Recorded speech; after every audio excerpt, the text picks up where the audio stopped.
Urea rabi సీజన్లో తెలంగాణ రాష్ట్రానికి 12,05,000 metric టన్నుల యూరియాను కేంద్ర ప్రభుత్వం ఇచ్చింది.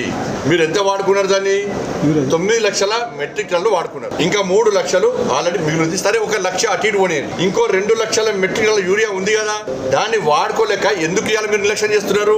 ఎందుకు బ్లాక్ మార్కెట్ తరలింది?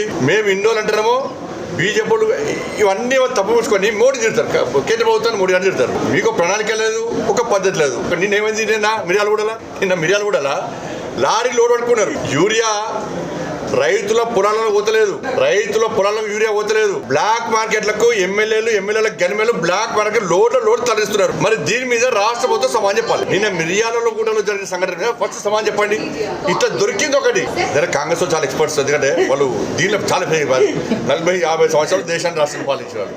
ఎట్లా దొరికిందో అది ఆయన కొత్తగా చేసినాడు ఎమ్మెల్యేలు పోయి. ఇవాళ 2014 కంటే ముందు యూరియా కోసం చెప్పులు పెట్టేటోళ్ళు, సంచులు పెట్టేటోళ్ళు, పొద్దున పోయి లైన్లో నిల్చుంటోళ్ళు.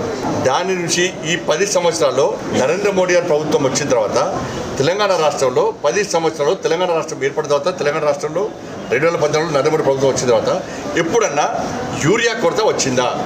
ఈ 10 సంవత్సరాలు. ఈ సంవత్సరం ఎందుకు వస్తున్నది? ఒక ప్లాన్ లేదు. రబీ సీజన్లో వాళ్ళు వాడుకున్నటువంటి యూరియాకు లెక్కపత్రం లేదు. దాన్ని కప్పిపుచ్చుకోవడానికి మోడీ ప్రభుత్వం ఇస్తలేదు, కేంద్ర ప్రభుత్వం ఇస్తలేదు. అన్ని కేంద్రం ఇస్తాకే మీరు ఎందుకండి తెలంగాణ రాష్ట్రం చెప్పరాదు.